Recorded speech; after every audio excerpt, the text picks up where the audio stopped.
తాజా 30 రామ్ గోపాల్ వర్మ ఇటీవల తనకు జ్ఞానోదయమైందని ఎవరిని కించపరిచేలా ట్విట్టర్లో కామెంట్లు చేయనని చెప్పాడు. లెంపలేసుకుంటున్నట్లు ట్వీట్ చేశాడు. కానీ ఇంతలోనే మళ్ళీ తన అభిప్రాయాన్ని మార్చుకున్నాడు. తనలో దాగి ఉన్న జంతువును బయటకు తీశారు.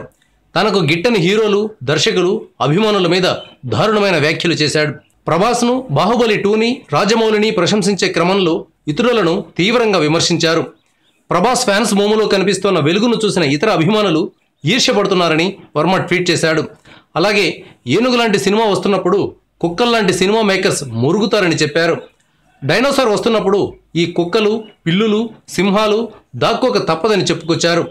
బాహుబలి 2 చేస్తున్న సింహనాదం చూసి తెలుగు, హిందీ, తమిళ దర్శకులు తమ చెవుల్లో దూది పెట్టుకుంటున్నారని వర్మ ట్వీట్ చేశాడు. బాహుబలి అద్భుతమైన సినిమా అనడంలో ఎవరికీ రెండో మాట లేదు.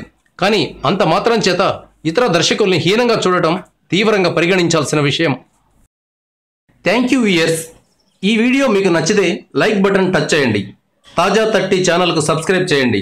మీ మిత్రులకు షేర్ చేయండి.